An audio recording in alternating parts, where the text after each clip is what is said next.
sunteți foarte înțelept, cred că ați citit foarte mult. La care călugărul se uită și zice, nu, doar o carte. Cum adică doar o carte? Uite, dacă te duci într-un bloc și o să vezi, cei care stau la 1 au tendința de a face pe șefi. La 3, acolo 3, energia lui 3 ce cere? Veselie foarte multă. 3 este și principiul copilului. Să ne o luăm în latura nebunească, nici pleci de de cum. acasă doar după semne. 0 este totul și nimic în același timp. Dar amintește-ți 2000, ce se spunea despre 2000? Ce spunea Apropo că vine de 3 de sfârșitul. 0. E ca și cum ai de mers pe un drum nou de la anul, din 2026. Și în funcție de cum închei acum anumite lucruri, mai car niște bagaje după tine sau nu. Ce se întâmplă în România cu oamenii până la finalul 2025 și ce ne așteaptă în 2026? Știi care a fost răspunsul?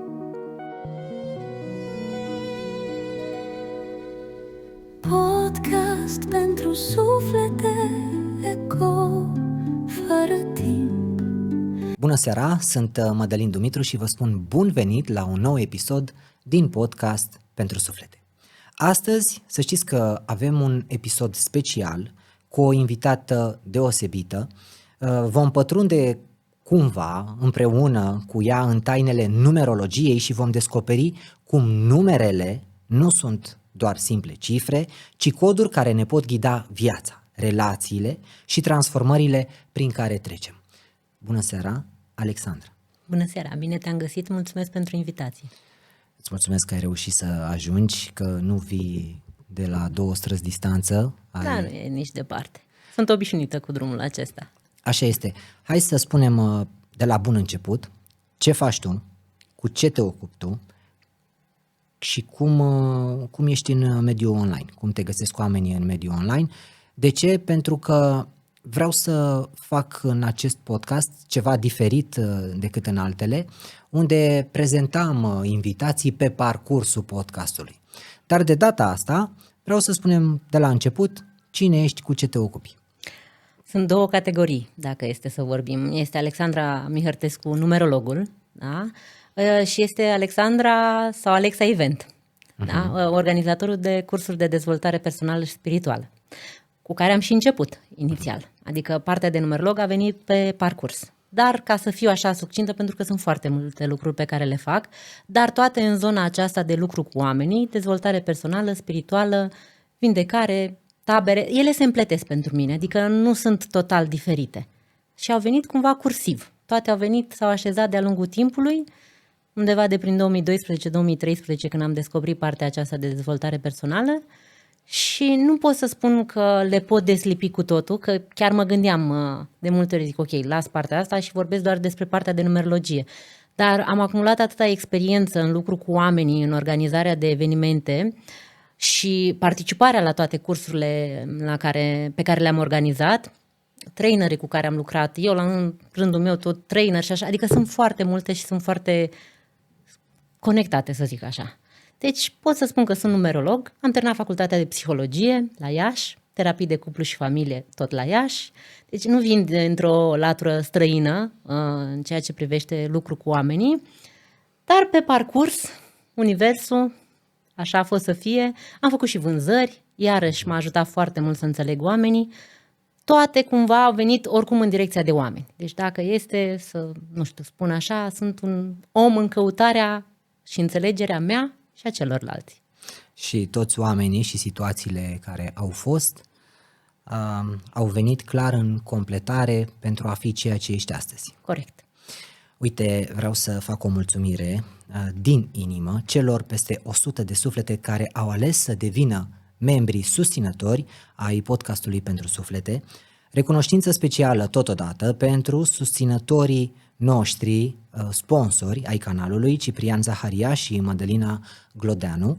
Sprijinul vostru, să știți că chiar contează enorm. Dacă simți și tu să te alături, găsești butonul Join sau în română Alătură-te. Și încă ceva foarte important, peste 80% dintre cei care văd în acest moment acest video nu sunteți abonați.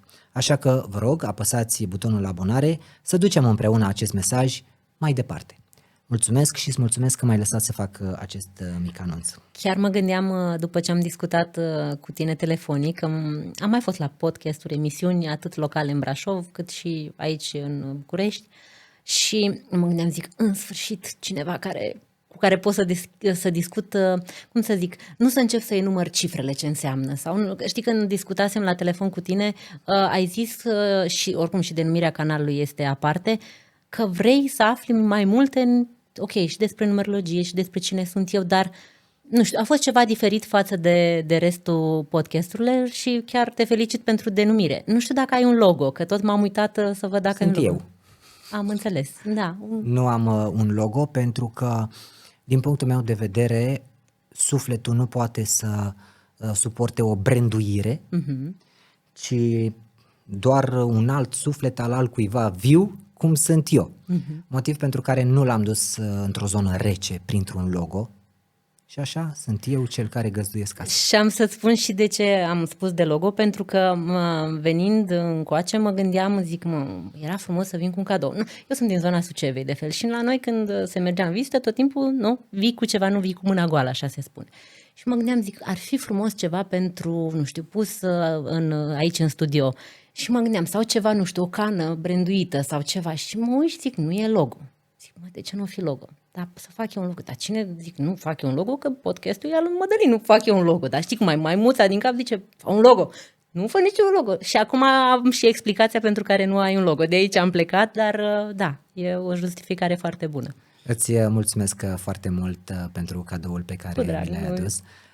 Dacă tot ai deschis subiectul de cadouri, vreau și eu să-i mulțumesc doamnei Claudia Comnea, care mi-a făcut cadou acest aranjament făcut de dânsa. Mai era unul micuț pe masă, însă am decis să nu-l mai pun pentru că din camera respectivă ieșea o completare și nu mai îl punea atât în evidență pe asta. Da. Exact.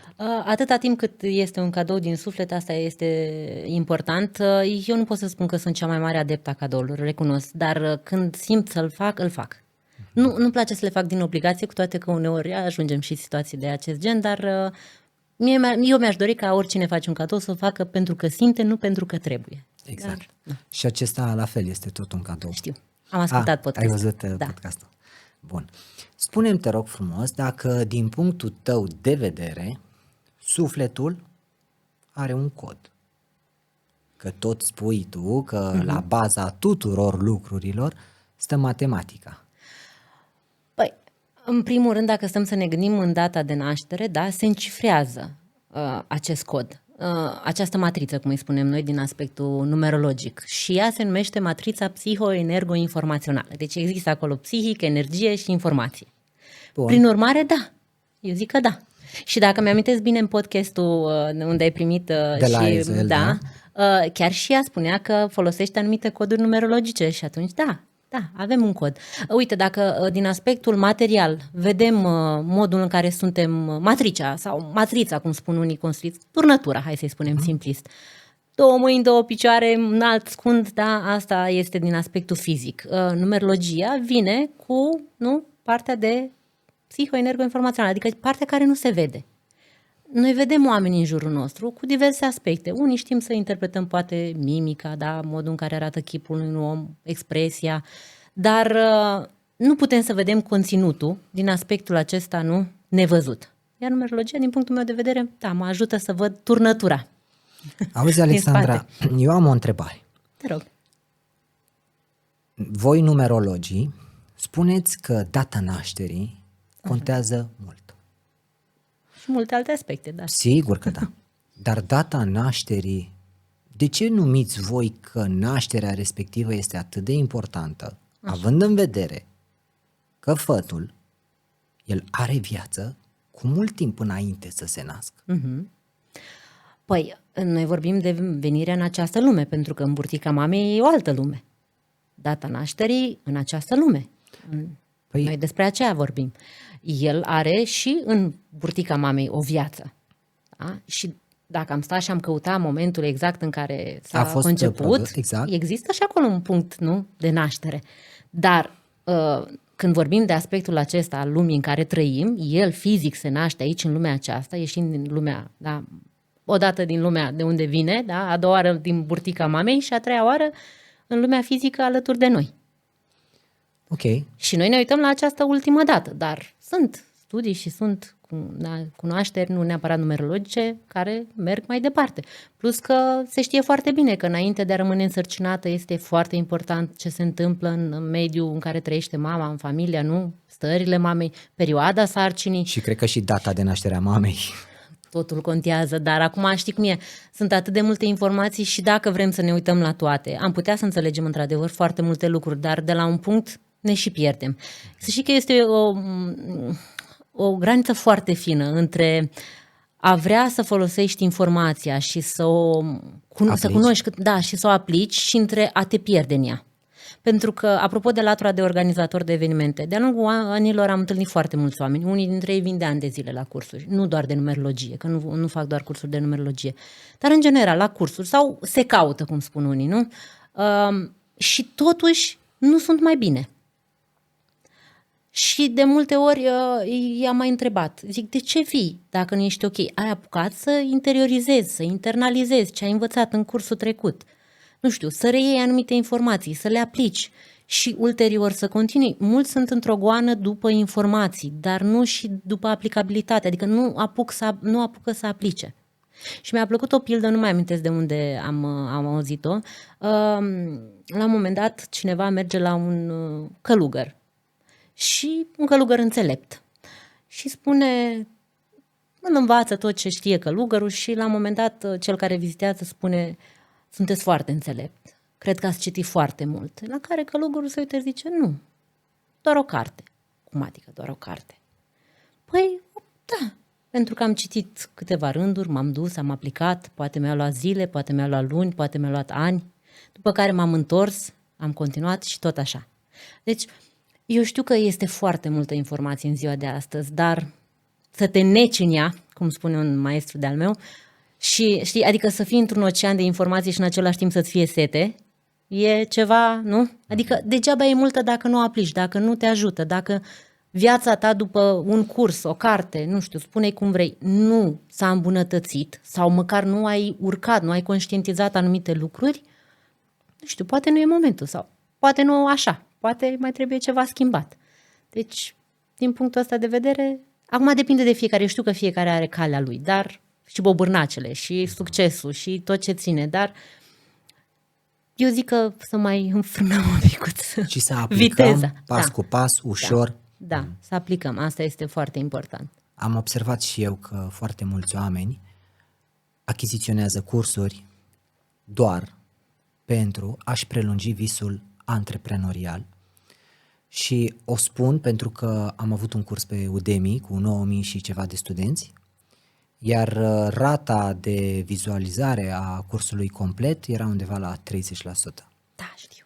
Și asta dovedește foarte mult care este interesul și rezonez foarte mult cu ceea ce ai spus. Da. Spune-mi, te rog frumos, dacă contează foarte mult, nu doar data nașterii, ci locul nașterii, ca longitudine, latitudine. Nu la modul cum o face astrologia, dacă la asta te referi.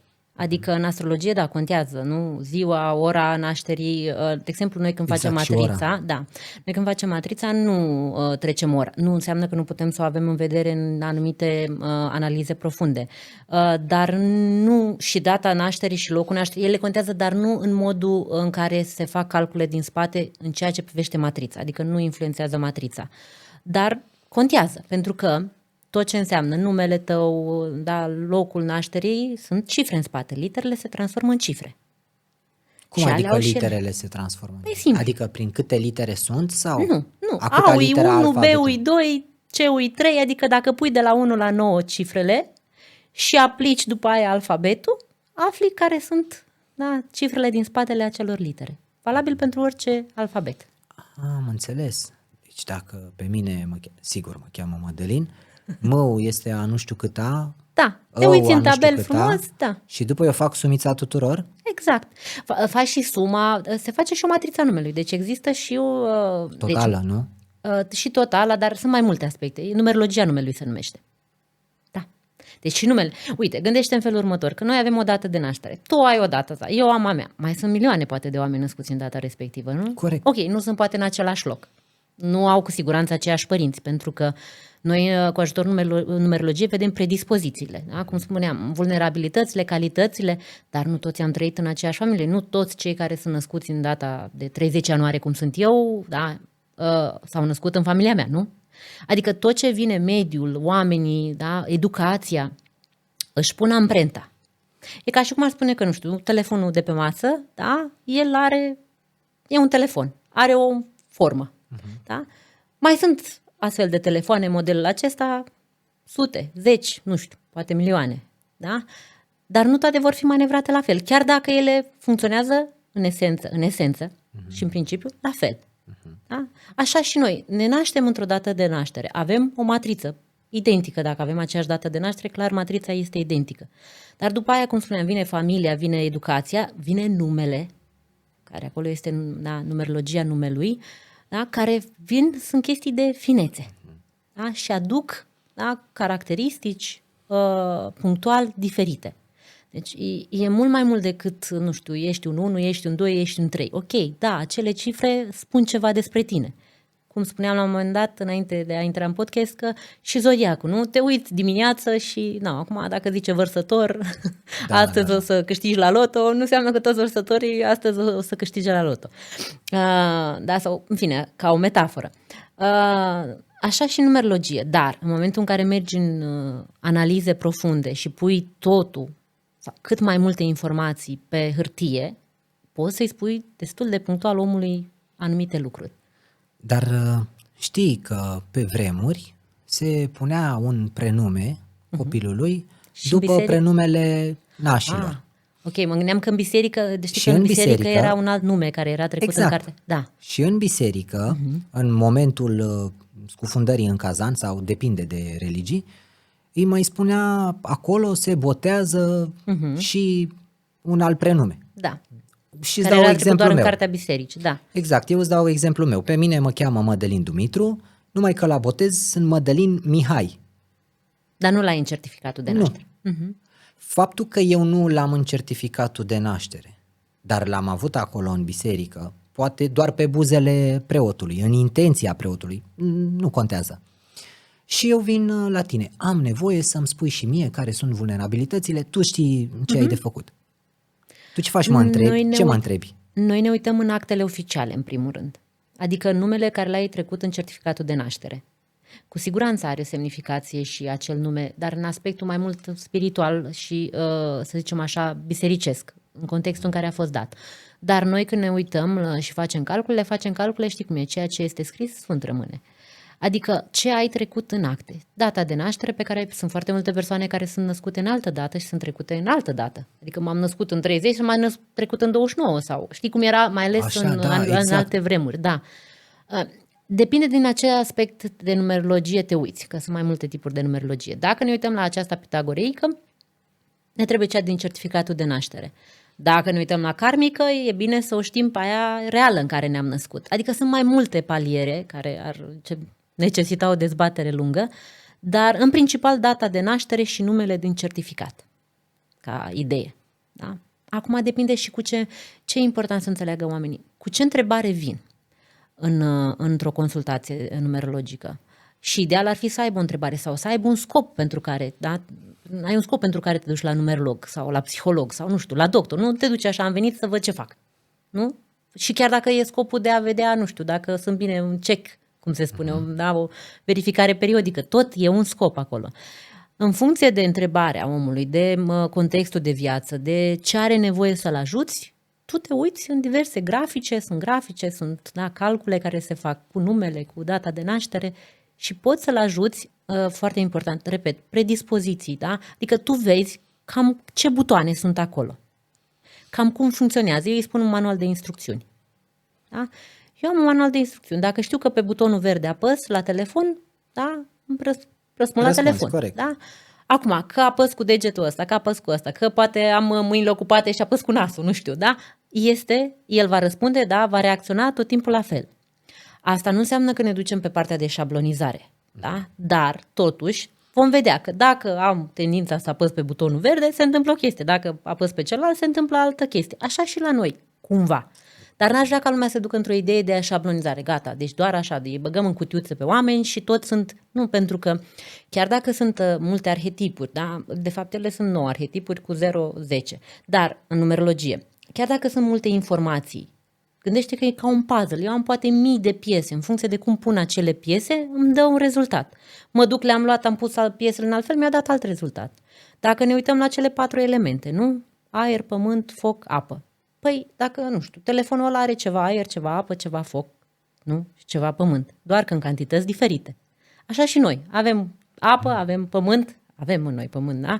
Avem foc, avem. Că sângele, dacă nu, inima nici n-ar funcționa. Avem, ce am zis, apă, pământ, aer și... Deci le avem pe toate, doar că în cantități diferite. Ia să nu ai 70% apă și să ai 50%. Se schimbă lucrurile. Da? Așa și numerologie. Noi avem din toate, de toate, să zicem așa, din toate cifrele, doar că nu în egală măsură. Și modul în care se prezintă cifrele respective, cum sunt așezate în matriță, în nume și în alte calcule grafice pe care le facem, noi le interpretăm. Și nu e o interpretare pe care o fac cum vreau eu. E o interpretare care dă inui, adică Pitagora și în spate, numerologia este străveche. Nu este descoperită sau inventată acum. De fapt, nici nu are o dată exactă. Asta pitagoreică știm că e de la Pitagora, dar numerologia în sine nu are o dată exactă. E necesar să le spui oamenilor că totuși liberul arbitru rămâne în ei și cumva va fi un arbitru mult mai util pentru ei odată ce au, nu știu cum se spune, matrița. Informații. Matrița sau informațiile din matriță. Bine, care sunt foarte multe. Am putea să vorbim despre un om săptămâni și n-am terminat de matrița unui om. Dar uite, e interesant. Te-ai gândit vreodată liber și arbitru. Arbitru are un set de reguli. Și totuși liber. Cum ți se pare alăturarea asta de termeni? Mi se pare că el este liber într-un context cadru predefinit. Corect. Cum vorbeai tu de 1 și 10. Sau... Da, deci lumea e important să înțeleagă că existăm aici pe pământ cu niște legi atât pe orizontală cât și pe verticală, deci există setul acela, cadrul respectiv și noi suntem liberi în el. Adică putem să dăm cuiva în cap că am libertatea cu ghilimele de rigoare, dar voi suporta consecințele. Corect. Da? Da, există un liber arbitru, da, dacă respectă regulile respective, consecințe sau știi cum e, ca la plătitul de factură. Ai consecință sau când încasezi tu și atunci e o răsplată. Tot timpul există ceva, dai ceva, primești. Dar în momentul în care te uiți în matriță, tu poți să-l ajuți să se înțeleagă pe el mai bine. Mai departe ce faci, acum știi cum eu pot să spun, Mădălin, uite, vezi că trebuie să fii mai atent la asta sau asta este un instrument pe care tu l-ai, vezi cum îl folosești. Pentru că noi vedem instrumentele, dar instrumentele nu sunt nici bune, nici rele, adică abilitățile, capacitățile omului. Dacă eu văd că ai o capacitate intelectuală foarte mare, dar asta poți să folosești și în sens bun și în sens rău. Corect. Că poți să te duci să faci foarte mult rău sau poți să te duci să faci foarte mult bine. Da, tu practic nu-mi dai valoarea pe care eu o am într-o... Aia ține de educație, de familie, ține de tot ce am spus la început. E ca și cum iau un cuțit și dacă, nu știu, îmi tai degetele din greșeală cu el, o să încep să dau vina pe cuțit? Sau eu mă gândesc, domnule, trebuia să-l mânuiesc mai bine. Așa și cu instrumentele pe care le avem. Care numerologia doar ne ajută și nu doar numerologia. Dar noi astăzi vorbim de numerologie. Ne ajută să vedem care sunt. Și despre, da. Să vedem care sunt. De altfel, mulți când vin în consultații spun, domnule, să știi că lucrurile astea le știam cumva. Da, dar eu nu te-am întâlnit în viața mea și tu nu m-ai văzut, poate, sau poate pe mine m-ai văzut, că mă mai vezi printr-un podcast. Eu te văd prima oară. Și sunt oameni care îmi spun, mai ales când vin pentru familie, cuplu, și zice, se pare că trăiți în casă cu noi. Zic, nu trăiesc. Asta e reacția. Da? Întreabă soția domnului, cine e Alexandra? Zi drept. Da, cine e, că știe prea multe despre noi. Spune-mi, te rog frumos, eu am întâlnit situații în care am văzut un băiat și spunea, el e fata tati.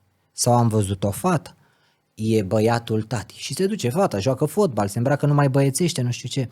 Dacă contează foarte mult în destinul, mersul acelui om, faptul că un părinte spune că el și-ar fi dorit alt sex și totodată, pentru că sigur îmi voi uita întrebarea, ce spui tu, ce părere ai tu despre acele persoane care nu se regăsesc, nu se împacă, nu le place unul dintre prenumele pe care ei le au. Spre exemplu, pe mine mă cheamă Madeleine Mihai, da? Și spun, să nu spui niciodată Mihai, să nu aud, pai, e foarte rău dacă îmi spui Mihai. Păi hai să luăm prima oară. Da? Deci dacă partea aceea cu am vrut fetiță și a ieșit băiat, am vrut băiat și a ieșit fetiță. Să știi că de multe ori noi în cifre sunt cifre feminine pasive, masculine active, ca esență, ca energetică vorbim, da? Deci nu se referă la pare sau impare? Ba da. Impare masculine, pare feminine? Exact, da. Okay. Și în matriță când facem calcule vedem ponderea. Adică câte sunt masculine, câte sunt feminine. Poți să fii bărbat și să ai mai multe masculine sau poți să ai mai multe feminine. Lucrul acesta se va reflecta și în comportament. De aceea ne uităm la anumite femei și cum e, femeia bărbat bine. Adică are o atitudine, muncește, lucrează, luptă ca un bărbat, da? Și face tot felul de lucruri ca și cum ar fi bărbat. Și invers, bineînțeles. Dacă avem astfel de părinți, odată acolo există, sunt mai multe discuții, pentru că odată poate să fie o proiectare de ceea ce mi-am dorit eu. Da, eu mi-am dorit fată și a ieșit băiat, dar proiecția aia pe care eu am făcut-o îl impactează pe acel copil. Și apropo de acea proiecție, eu mi-am făcut-o probabil de ce? Dinainte de a rămâne însărcinată sau din perioada în care eram în burtică. Toate acele lucruri au fost transmise mai departe copilului. Da? Și el nu întâmplător alege o zi în care să vină, în care se naște. Acea zi are de-a face și modul în care am modelat în burtică și dinainte de a rămâne însărcinată, că am rămas într-o anumită perioadă, nu? Puteam să rămân în alta. Puteam să nasc într-o zi, dar totuși am născut în alta și așa mai departe. Da? Toate astea arată și modul în care s-au întâmplat lucrurile în burtică, că dacă copilul respectiv, da, sau omul, îl văd că are o matriță în care mă uit și văd un psihic puternic, da? Are ca și abilitate sau caracteristică un psihic puternic. Asta nu e nici bine, nici rău. Cu un psihic puternic în avantajul, da, ok, duce mult din perspectivă psihic, dar în același timp poate să fie rigid sau poate să fie încăpățânat, da? Deci sunt tot timpul unde e și un plus, e și un minus, da? Și unde e trandafirul, e și spinul. Nu există să ai doar plus sau doar minus. Așa și aici, dacă eu văd că acel om are o forță psihică mare, a fost înzestrat, da? Cum o folosește, asta e altă discuție. Asta înseamnă că și dinainte să se nască, da, și în burtică, el a fost pregătit. Pentru că lumea în care a trăit când era în burtică, da, cel înconjurat, ce auzea, cumva l-a pregătit pentru a avea un psihic puternic. Nu știu, poate erau certuri, poate erau presiuni psihice, adică toate sunt legate între ele, să zic așa. Și nu întâmplător, dacă ai un psihic puternic, înseamnă că în viața asta vei fi pus la presiuni psihice. Adică instrumentele pe care noi le vedem în matriță, noi am venit cu ele pregătiți pentru ceea ce avem nevoie. Și atunci, dacă noi avem un copil care se comportă, da, odată e spus de părinte, e fată și zici băiatul tatei sau cum ai spus tu, și se comportă ca atare, cu siguranță acolo există caracteristici masculine puternice deja impregnate și în matriță. De cele mai multe ori, asta nu garantez 100%, că nu m-am uitat în toate matrițele și în toate situațiile, dar de cele mai multe ori așa se întâmplă. Da? Și cumva, de-aia zic că nu e chiar întâmplător, pentru că și-a dorit în timp ce se forma în burtică, s-au dezvoltat și culmea, cu ghilimele de goale, s-a nimerit în ziua respectivă. Nu s-a nimerit. Așa a fost să fie datorită contextului, care este pe foarte multe paliere. Am putea să discutăm foarte mult. Da, și ajunge să fie într-un fel. Mai masculin. Femeie și e mai masculină, spre exemplu. Ok. Asta nu înseamnă că nu poate să fie fericită. Asta nu înseamnă că nu poate să îndeplinească ce are de îndeplinit aici în viață, sau că e un dezastru, sau că e bine, sau că e rău. În esență, lucrurile sunt nici cum. Pentru că depinde ce? Atitudinea, nu, pe care o avem. Că dacă, nu știu, iau telefonul de care spuneam adineauri și spun, tu poți să zici, nu e un telefon bun. Și eu pot zic, da, e un telefon foarte bun. Care e diferența? Telefonul e același în același timp, nu? Nu s-a schimbat. De ce îl face bun, ce îl face rău? Atitudinea sau experiența pe care noi avem vis-a-vis de marca asta de telefon sau de telefon în sine. Da? Deci el în acest timp nu e nici bun, nici rău. E nici cum. El e. E. Ca și omul de altfel, nu? El e. Nu e nici bun, nu e nici rău. Pentru că poate tu într-o relație cu cineva ești perfect, ai intrat pe ușă în altă parte și ai dat de altcineva și zice, domnule, eu cu tine nu pot să discut. Da? Și atunci ce o să zici? Ești bun sau rău? Corect. Da? Deci toate se întâmplă așa cum trebuie să se întâmple, asta deja e bătucită cărarea asta. Dar eu cum pot să-l ajut? Dacă omul vine la mine și a trăit o experiență de genul acesta, în care și-a dorit, părinții și-au dorit altceva și a ajuns îl pot ajuta să înțeleagă. Da? că el are mai multă sau ea are mai multă energie masculină, dar este femeie, să-i reamintesc, să-i spun care sunt vulnerabilitățile. Da, ok, cu acea energie masculină nu înseamnă că nu poate să rămână femeie. Da? Doar că va trebui să o facă într-un mod conștient. Să compenseze anumite lucruri, da? În aspectul feminin. Și cea de-a doua întrebare, să știi că am uitat-o eu de data. Nicio problemă, mi-o amintesc eu. Te rog. Dacă nu-mi convine deloc, chiar nu-mi place, Așa, cu numele să-mi spuneai. spui Mihai. Da. Acum știm că dacă nu ne place ceva, înseamnă că ne apasă un buton. Cel puțin din punctul meu de vedere. Dacă, nu știu, tu îmi spui ceva și eu simt așa, mămia asta nu prea mă sau stârnește ceva în mine, un disconfort, cum spuneam. Mă și condiționez instant să nu aud. Da, asta e un pilot automat. Dar să zicem că am trecut de pilot automat de reacție. Apropo, reacție, deci e ceva automat. Și după ce am trecut de reacție de, aoleu, să nu cumva să-mi spui Mihai sau nu știu cum, da, acolo, și încep să acționez, adică să gândesc conștient, da? Nu doar să fiu un roboțel, sau să mă gândesc, dar de ce nu mi-ar place numele acesta? E ceva anume, da? E asociat cu cineva anume, da? Cum se spunea la un moment dat că se dau numele din spate. Eu nu recomand să dăm numele, nu știu, tatălui, mamei, al bunicului, da? Pentru că îl încărcăm pe copil cu multe alte lucruri. Dar aici e iarăși o altă discuție. Motiv pentru care mulți nu își încarcă copiii Așa, sau nu îi încarcă în posibil negativ așa. și le spun Jose, Armando, nu Exact la știu asta mă cum. gândeam. Nu ne ducem nici chiar acolo. Dacă există, Da, acum, noi putem să alegem un nume. Să știi că copilul din burtică a mai avut discuții de genul acesta cu mămici însărcinate care vin și da, ce nume să-i spun? Și eu nu pot să spun ce nume. Vorbește cu copilul. Păi numerologii care ar fi data mai bună și numele mai bun. Stai așa un picuț, mai bine pentru cine? Pentru tine, pentru copil, pentru cine mai bine? foarte bine. Da? Adică eu pot să te ajut să te ghidez. Uite, dacă alegi numele ăsta, da, ca interpretare, ca numerologie în spate, dacă se naște în data asta, astea sunt vulnerabilități. Adică eu îi prezint lucrurile. Alegerea este a ta. Știi că sunt persoane care fac cezăreană, inclusiv eu am făcut cezăreană, nu de moft, ci de nevoie. Și mi-am ales. Mi s-a permis. Da, oricum Da? nu puteai alege tu o dată, că nu puteai să stai însărcinată 12 bine, luni. Nu, dar în sensul că doctorul a zis o dată și eu am zis nu data aceea. Și el s-a uitat așa la mine și a zis, de ce nu data aceea? Zis, Mai complicat. nu, i-am explicat și am făcut matriță și lui și la copiii lui. Bun. Da, dar a râs, s-a amuzat foarte mult când i-am zis sunt numerolog, zice, bun, acum înțeleg, bine, trebuie să spui mai multe înseamnă. Dar ce vreau să spun, sunt persoane mămici care vin și zic, da, zi-mi, uite, am varianta asta sau asta. Și zic, ok, hai să-ți explic, uite, dacă e în data asta, e în data asta sau în data asta, fiecare dacă ce vulnerabilități și ce, cum îi spune? Calități, da. Alegerea ta. Eu nu pot să-mi iau responsabilitatea să aleg în numele tău. Mai mult decât atât, poți să vorbești cu copilul. Dar ideea este, nu ar trebui ca alegerea să fie făcută de copil? Dar oricum este făcută de copil. Păi cum, adică dacă tu ți-ai programat cezariana în seara asta? Da, și după aia mi-a scris chiar de curând. Și să zic că nu s-a putut să facă cezariana? Vine mai repede și faci cezariană la cald. Da, spre exemplu, dacă el nu vrea să iasă și am impresia că îți dă un interval? Deci, în momentul în care, de exemplu, cum a fost cazul meu, sunt cazuri în care necesită să scoți copilul pentru că dacă rămâne acolo, știm, există anumite exact. pericole. Ok. Eu să zicem că am ales o dată, în 21 august e fiica mea născută. Dacă cumva, nu știu, nu era doctor, adică se așează lucrurile într-un anumit, dacă era să nu fie 21, ea să nu fi fost de acord cu această dată de naștere, copilul, crede-mă că nu se întâmpla. Întârzia, oricum a întârziat. Nu era disponibil doctorul. Nu era, știi cum, eu trebuia să intru la 7 dimineața în operație și am intrat la 11 și s-a născut la 11 și 20, da? Deci deja s-a schimbat ora. Deja dacă ne uităm în astrologie, sunt alte lucruri acolo, da?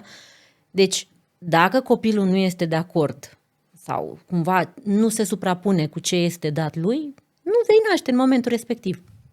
Punct. Deci de-aia când am zis cu ghilimele, mi s-a permis să aleg. Sau poate nu tocmai, de fapt nu eu am ales, ci tocmai de la ea a venit data aceea. Am înțeles. Adică e o graniță fină așa acolo cu... Dar dacă e să nu fie, sau... da, dacă este să nu fie, acum depinde și de conexiune. Eu pe toată perioada sarcinii m-am simțit foarte liniștită. Și inclusiv în perioada în care așteptam, știind că trebuie să fiu la 7 dimineața în operație și nu intram, că au fost urgențe, că au fost altele, iarăși, universul le așează cum trebuie. Am fost liniștită. Deci te gândești că n-am fost operată niciodată și sper să nici să nu mai fiu, da? Dar, e o emoție acolo. Sau ar trebui să fie o frică. Am fost foarte liniștită.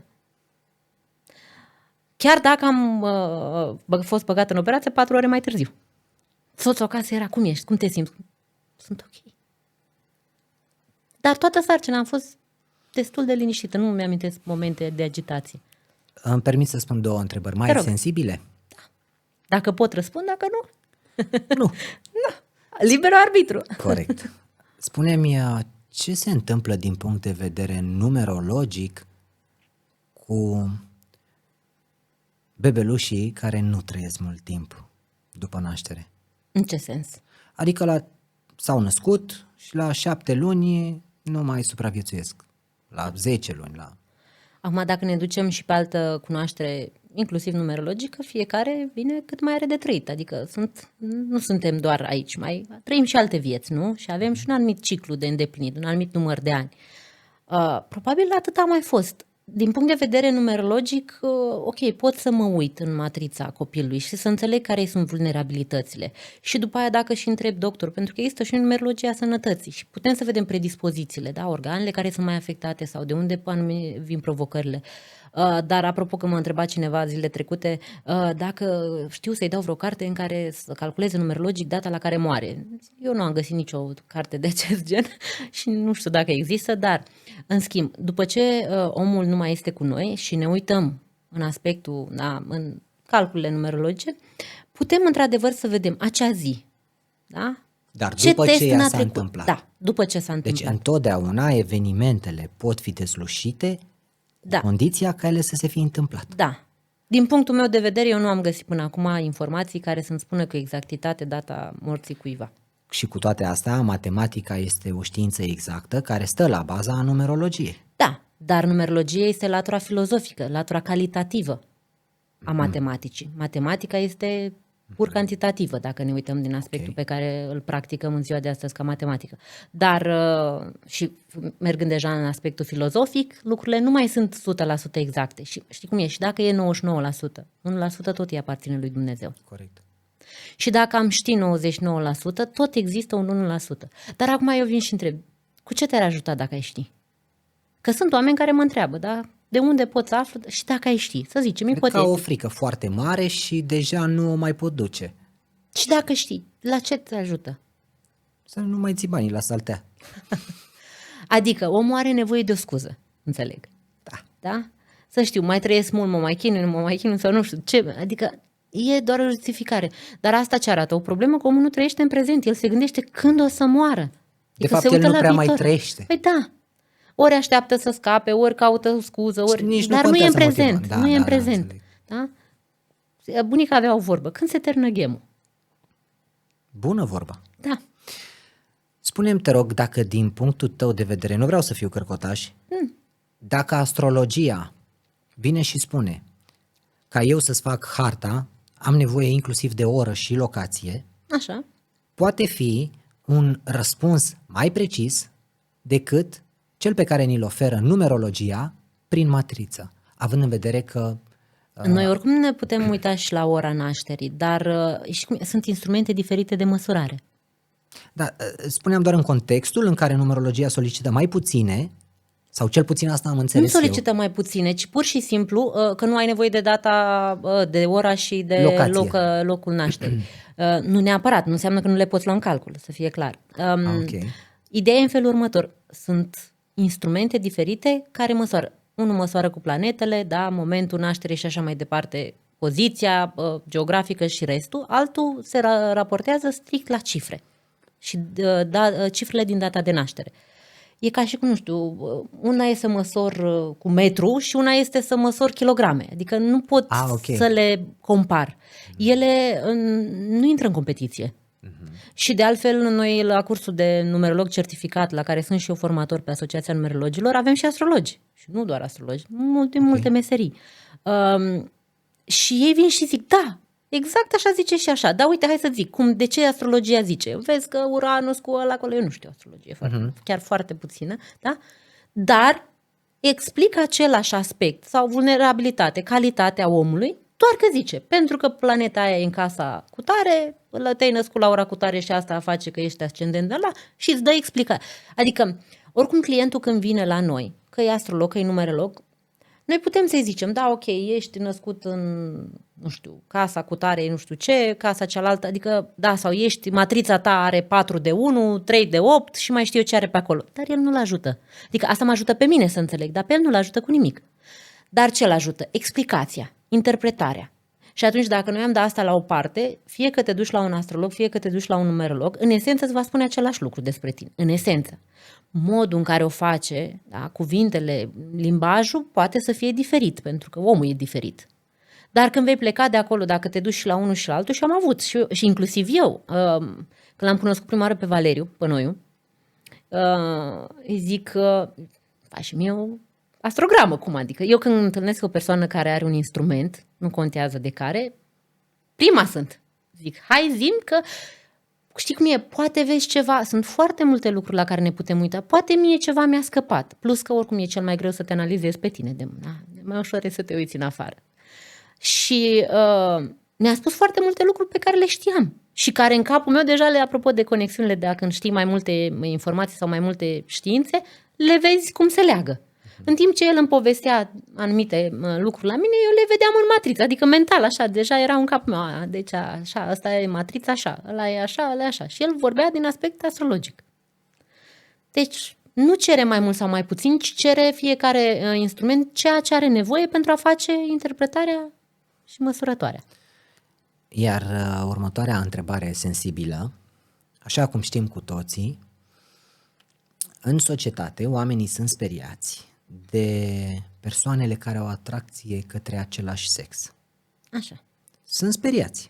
Da. Mulți dintre. Ce poate face numerologia util pentru aceste persoane? Nu acestea care sunt șocate ci persoanele direct implicate. Am avut persoane care au venit în consultație și... Ele nu știau?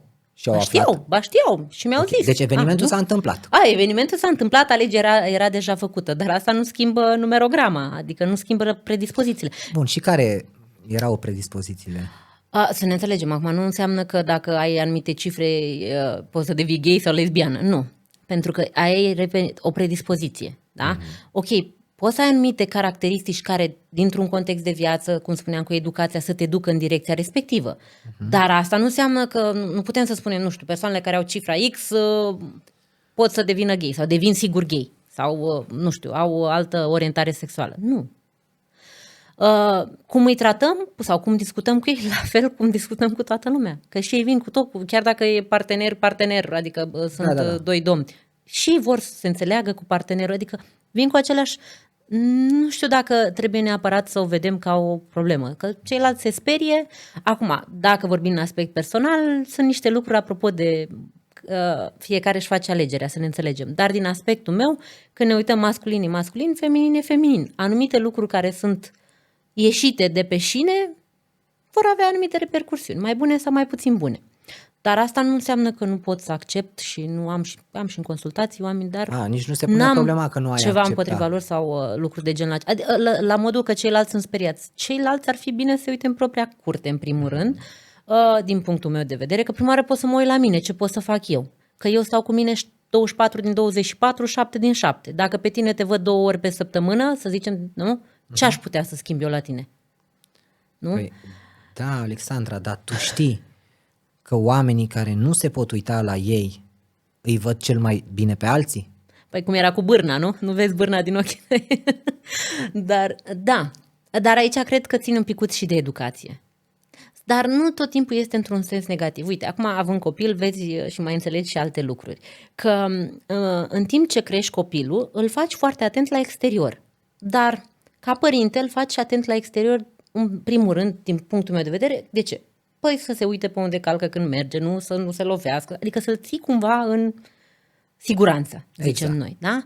Doar că... Într-o adaptabilitate externă. Să-l adaptezi, da, să-l ajut să se adapteze, dar în același timp trebuie să fim foarte atenți și la latura de a nu se desprinde de interior. Dacă Uită-te pe unde calci, uită-te ce faci, uite unde mergi, vezi cum mănânci, vezi... Adică sunt toate aceste lucruri care tot timpul țin de exterior, corect? De aici am învățat să ne uităm foarte mult la exterior. Asta nu înseamnă că este rău, că trebuie să ne adaptăm, nu trebuie să-i ajutăm pe copiii noștri să se adapteze la mediul în care vor trăi o viață întreagă până la urmă. Provocarea vine să nu uiți și de partea de interior.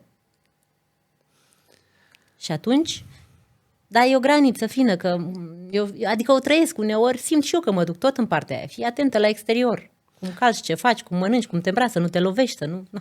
Știi, asta voiam să vorbesc cu tine, că tu ce spui e sănătos, de altfel, să Dar nu neapărat ușor de practicat. să ghidăm copiii în a reflecta cu interiorul și să facă ei cunoștință cu ei, în primul rând. Dar crezi tu că părinții suntem așa, toți în linie? Nu, dar nici nu trebuie să fim. Acum fiecare Nu, are la experiența modul lui. suntem îndeajuns de conștienți noi cu noi, încât să putem îndruma pe Să știi altcineva? că s-au mai schimbat lucrurile, văd în consultații. Doar din simplu fapt că părintele are interes să înțeleagă copilul mai bine și să-l sprijine, asta arată că lucrurile s-au mai schimbat. Însă observ într-adevăr și partea cealaltă, în care mulți s-au dus și le oferă prea multă libertate. Adică nu mai au... Copilul are nevoie de niște reguli. Că și arbitrul ăla, o fi el liber, da? Are și el un cadru. Și atunci mulți se duc în partea aia, trebuie să lasă să exploreze tot. Ok, în ce condiții și cum anume. Dar, uite, eu chiar o întrebare pe care am avut-o la un moment dat, de fapt nu era neapărat, era o discuție cu fiica mea și mi-a venit mie întrebarea pe care ne-o puneau părinții odată. Pe cine iubești mai mult? Dar eram curioasă. Noi nu i-am pus întrebarea asta decât așa, i-am pus-o de curiozitate. Știi care a fost răspunsul? Pe Ștefania. Adică pe ea. Avea, cred că, vreo 3-4 anișori în momentul respectiv. Da? Dar eu am pus-o din curiozitate, adică am făcut-o conștient, pentru că vreau să testez cumva anumite lucruri. Adică știai ce poate produce. Ce poate produce, da, știam ce poate produce și știu că foarte mulți am primit-o când eram în copilărie. Eu nu am primit-o foarte des, dar în jurul meu vedeam, dar pe cine iubești mai mult, pe mame sau pe tati? O întrebare care n-ar trebui să-și aibă locul, sincer, din punctul meu de vedere. Dar tu crezi că ea a spus Ștefania doar ca să nu vă rănească pe voi? La 3 ani. Eu doar întreb. Nu, a făcut-o foarte natural și instinctiv. Și chiar atunci am zis, felicitări. Prima oară te iubești pe tine și pe aia pe rest. Și acum, că a fost ziua ei de Ce curând. frumos. Da, dar nu pot să zic că mi-am propus din adinse. Adică unele chestii mi le-am propus, altele au venit, nu știu, cumva de la sine. Acum, fiind ziua ei de curând, merg să dau comandă de tort. Și zic, mami, ce vrei să scriem pe tort?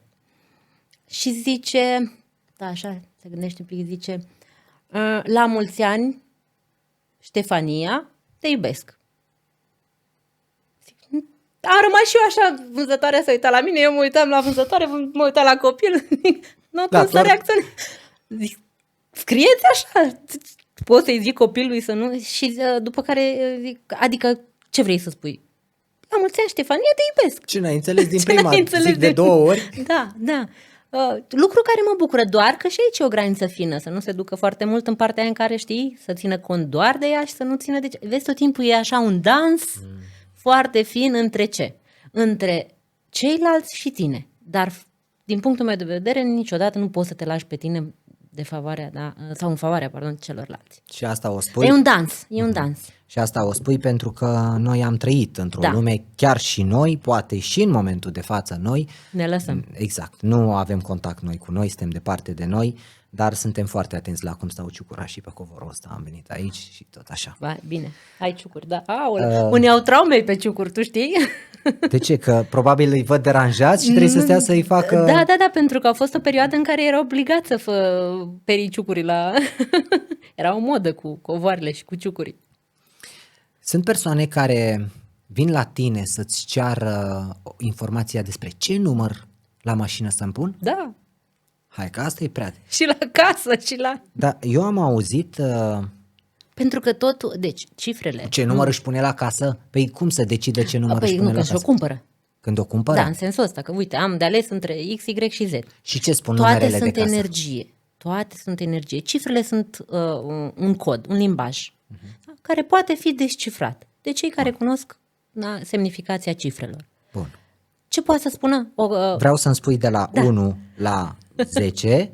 9. 9, scuză-mă, că 10 de fapt e 1, corect? Dar ia spunem, pentru cei care stau la bloc, E apartamentul. e apartamentul? Da. Acolo Nu este, scara? sunt mai multe, poți să iei în calcul. Deci dacă este Nu, la ce e bloc, cel mai eficient din punctul tău de vedere? păi nu, că toate au, dau un exemplu, când stai la casă ești singur. Ok, Când stai în bloc, ești într-o energie colectivă. ok. Deci, și dacă te uiți, energia colectivă, blocul ăsta cu blocul ăla și cu blocul celălalt, într-un bloc se întâmplă anumite lucruri, în blocul ălalt sunt un picuți diferiți, oamenii sunt mai așa, în ălalt sunt mai, nu mai bun sau mai reci, ci diferiți. Da, Da, diferiți. Pentru că sunt cifre diferite, blocurile au cifre diferite, litere diferite. Ok, în și spate. ce luăm? Numărul Dar- blocului? Da, dar tu, dacă vrei să vezi ca și energie a blocului, colectivitatea din bloc, să Pe zic tine așa, te interesează de tine, nu pe de tine alții. te interesează de tine. Apartamentul, numărul de apartament. Acum spune-mi, în câteva cuvinte, nu îmi stai să-mi vorbești. Nu, uite, să Și zic așa strict câte două de loc, cuvinte pentru exact. fiecare cifră. Exact, pentru locul în care alegi tu să conviețuiești cu familia. Păi uite, dacă locuiești într-un apartament, casă nu mai zicem, da, oricare clădire, încăpere, să zicem așa, unul e foarte important să înțeleagă că dacă e complex, poate să fie, nu știu, 28, va da să adune cifrele până ajung la o singură Da, cifră. se face sumița, Da. poate să fie și 100, nu știu, 1000, nu știu cât. 118, 1 plus 1, Exact la ala mă 2, gândeam și eu să știi, și am zis să nu-l zic. energie e în câmp. Și e 1. Da, 1 Ok. plus 1, 2 plus 8, 10, 1 1 plus plus 0 0 e 1. Da? da. Ca să... Păi cei care locuiesc într-o locație, să zicem așa, 1, acolo ce? O să zic latura pozitivă mai mult, da? Acolo se apreciază, să zicem așa, sau energia locului respectiv să inițiezi, da? Să fii original, să fii unicat cumva acolo, să faci lucrurile pe cont propriu, să devii independent. Și da, acolo nu vorbim din punct de vedere familiar. Să știi că acolo poți să fii individualiști. Adică fiecare pentru el. Într-un aspect negativ m-am dus acum. Sau, din contră, să învețe independența. Adică fiecare acolo să învețe cum să fie independent. Nu e nimic rău în a învăța fiecare nu să fie independent. Ok. Și împreună putem să fim tot un unu, o familie, o unitate. Ok. Da? Dar energia lui unu este ideea de unicitate, ca să zicem așa. Adică noi putem să stăm în mai multe locuri, nu? Sau să avem un birou în anumit loc. De asta spuneam acasă, unde numim Da. noi acasă, petrecem cel El- mai mult timp, Da, avem deci, hainele. uite, dacă te duci într-un bloc și o să vezi, cei care stau la 1 au tendința de a face pe șefi. Gândește la blocul la care ai stat, dacă ai stat în vreun bloc. Da? Sau care, da, erau adică de a face pe șefi. Sau sunt mai retrași în sensul ăsta de singuratici. Ei sunt independenți, ei nu sunt cu ceilalți. Ok. Sau ei sunt cei care dau, nu știu, o direcție. Dacă este 2 acolo, de multe ori ce ține? Ori sunt cele mai multe, cum să zicem, Deci discuții. dacă stăm la casa cu numărul 2, Da. Acolo 2-ul sprijină foarte mult comunicarea, colaborarea.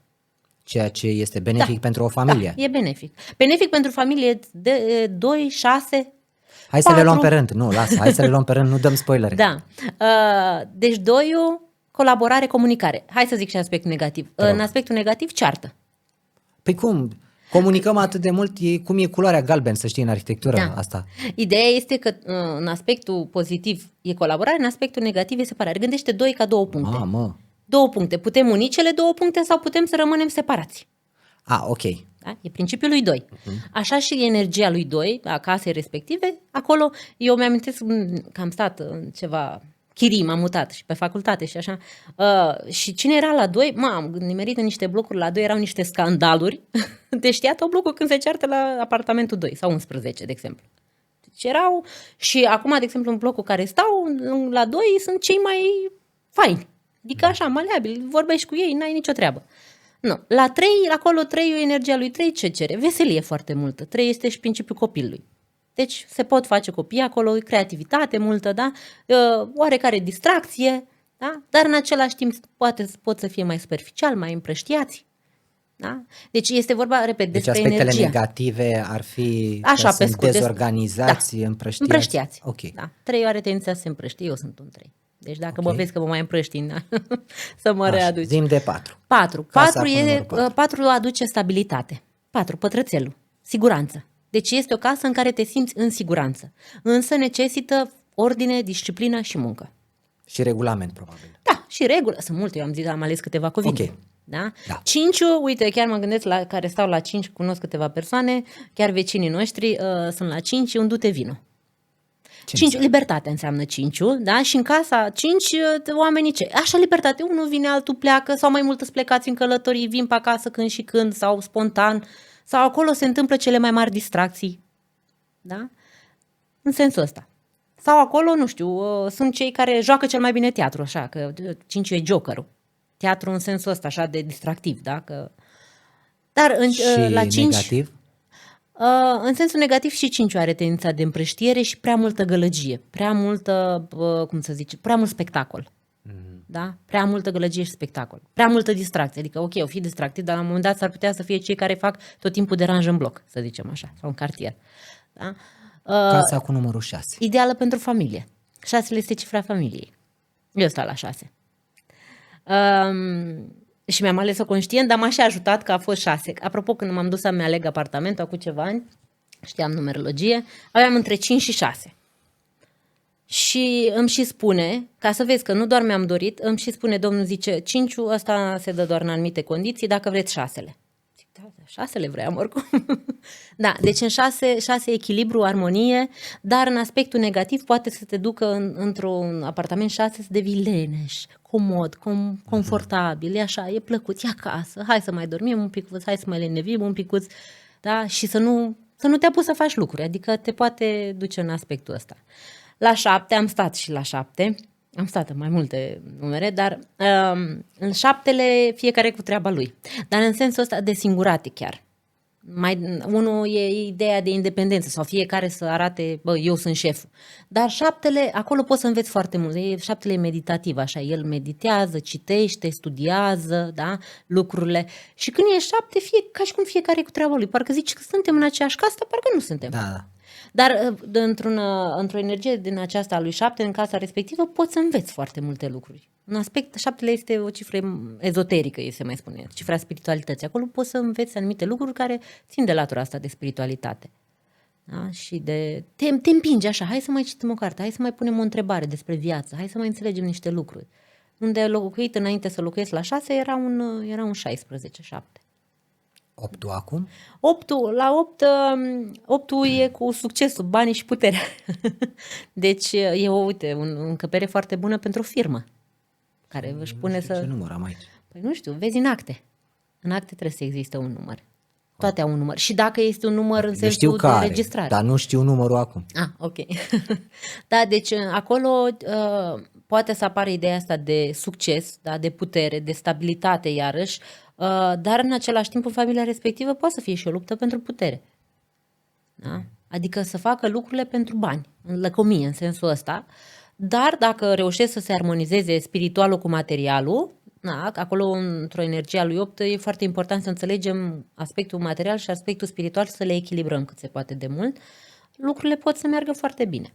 Iar la 9, el are așa tendința de a se marginaliza, oricum, uite, dacă te duci într-un cartier și te uiți la casele 9, o să vezi că sunt mai ciudățele așa. Neapărat într-un aspect negativ, diferite față de restul. Da? Fie sunt mai retrase, fie au anumite, o arhitectură, structură, modul în care parcă diferit față de restul. Într-un sens bun sau într-un sens negativ. Acum depinde de mai multe aspecte.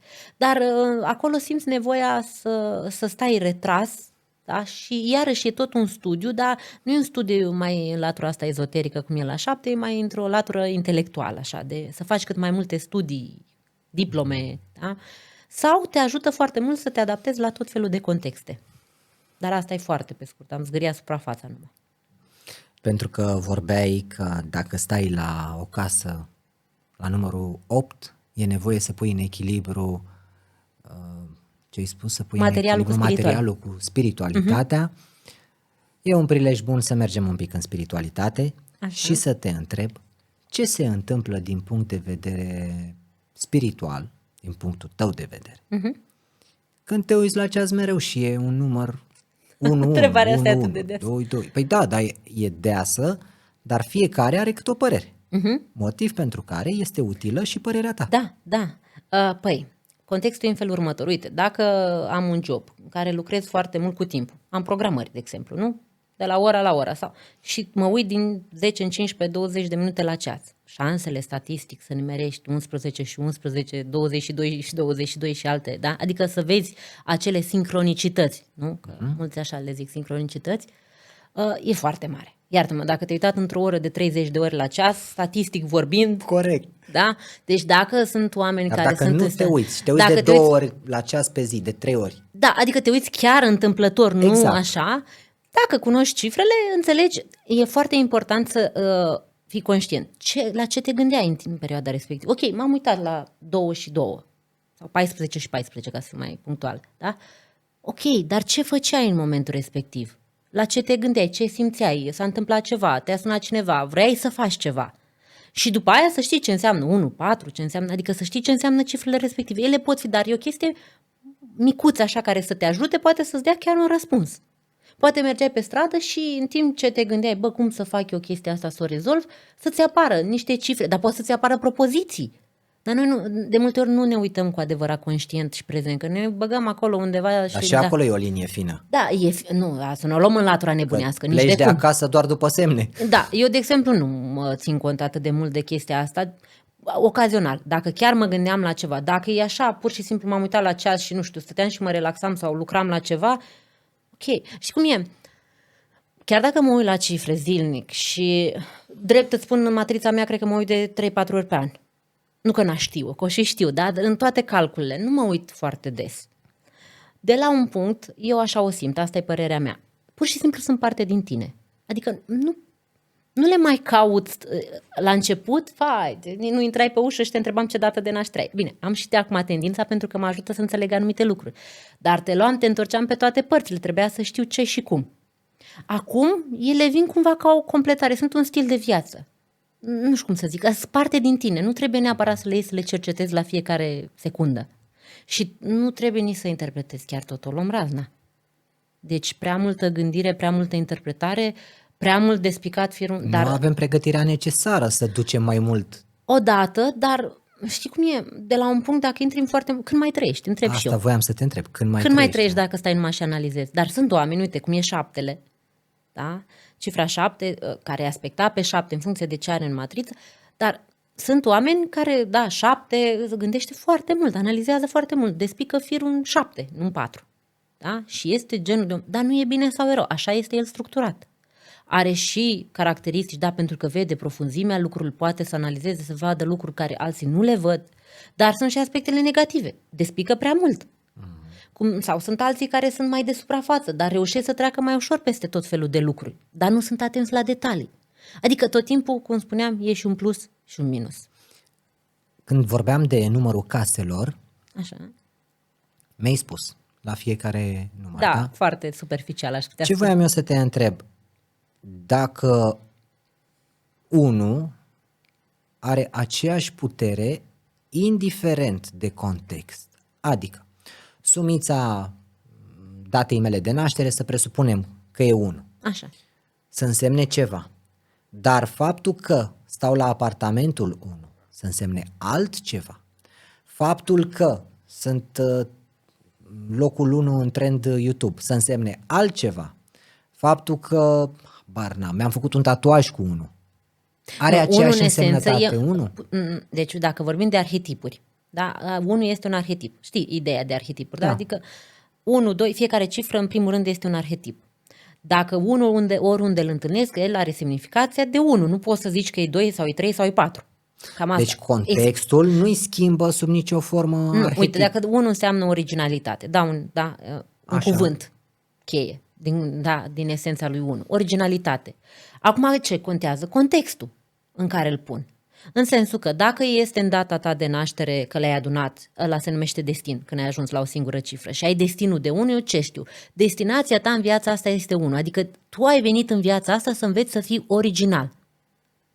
Dacă îl pun în contextul de apartament, îl iau de acolo și îl pun. El tot ideea de original. În acel apartament, încăpere în care intri, da, energia, gândește că e ca un duh al casei, să zicem așa. Da? Energia acelei case, ce? Apreciază originalitatea. Da? Dacă îl iau și ești născut în ziua de întâi.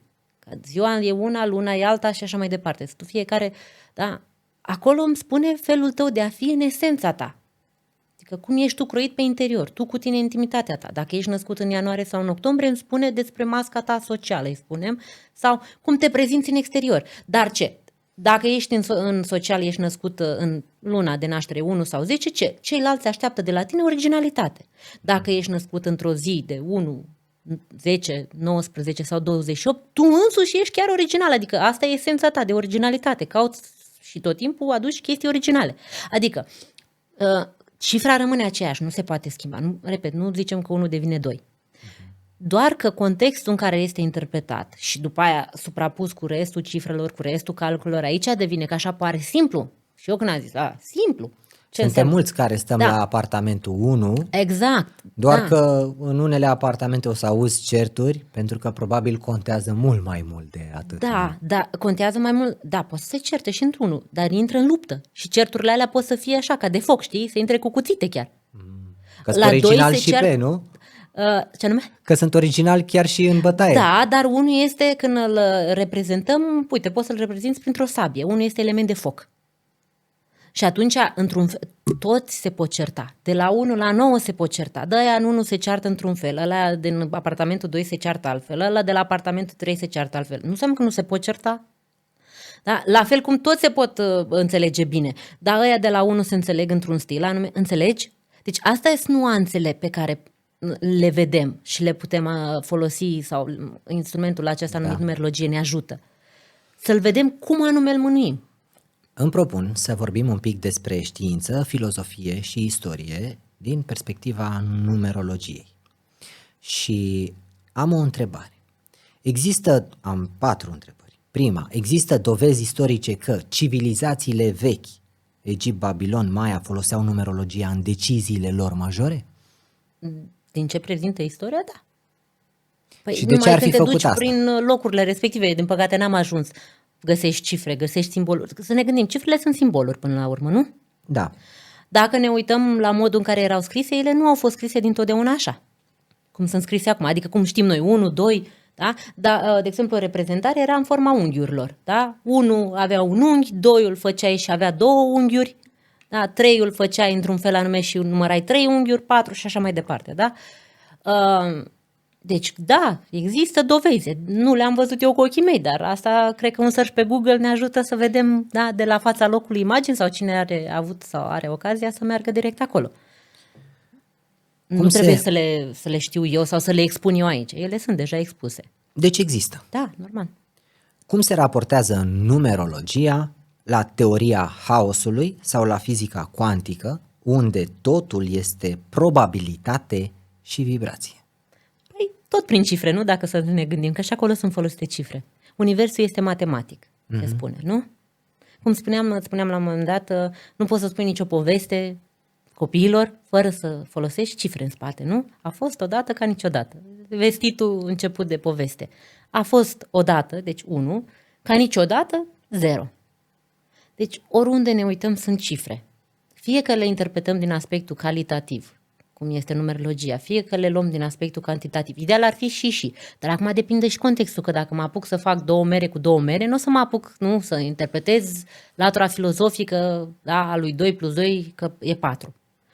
Adică contextul în care interpretez acele lucruri, ele toate sunt strânse și cu fizica, toate. Deci tu ești de acord cu Pitagora care spunea că totul este un număr? Da. Bun. Dar nu doar în sens cantitativ, din punctul meu de vedere. Și asta arată, și numerologia, că e calitatea. Ce înseamnă 0 din punct de vedere numerologic? Totul și nimic. Totul și nimic. Și chiar în matriță, pentru că în data de naștere nu avem 0 în sensul, nu e nimeni născut în data de 0. Avem în 10, 20, 30, ok, îl avem pe 0 acolo, dar nu avem pe nimeni născut nu? E născut în 0, luna 0, anul 0. Deci nu există 0, 1, există 1. Da, există 1. În anumite calcule se ia și 0, 1. Doar dacă e 1-0? Nu, se ia și cu 0 în față, dar în anumite calcule numerologice, la care ar trebui să studiem mai mult ca să le expunem. Okay. Da? Dar în principiu, se ia 1. Născut în 1, în 2, în 3, în 4, adică 0 ăla din față, în principiu nu se ia. Dar nu în toate contextele. Sunt și contexte în care avem un 0 în față. În esență luăm după. Adică 10, 20, 30, că astea sunt variantele în care putem să fim născuți. Bine, dacă ne ducem la acte, acolo 40, 50, 5500, da? Ideea este că din 0 niciodată nu știm ce iese. Da? 0 este totul și nimic în același timp. Și e ca un cerc de 360 de grade, sau cum spune un coleg de-a meu, covrigul și gaura, în același timp. Ei covrigul, ei și gaura. Da? N-ai cum fără. Dar 0 nu e alb și negru, o să-l găsești viață, moarte, o să găsești tot felul de semnificații. Din 0 au plecat, nu? Din Big Bang-ul, dacă e să mergem pe teoria Big Bang-ului. Dar el are o semnificație puternică și cum spune Anatol Basarab, dacă nu știți ce să faceți cu 0, dați-mi vreo 10 și pun eu un 1 în față. Adică el amplifică calitățile sau defectele cifrei din față. Dacă numerologia poate să-ți spună că e posibil să se întâmple anumite lucruri, că pot exista vulnerabilități. Potențialități, hai să le scenarii. Da. Nu, potențialități, predispoziții, da. Bun. Mă gândesc că o poate face inclusiv cu teritorii. Normal. Bun. Nu toate, uite, România are o dată de naștere. România actuală. Da, are. corect. Da.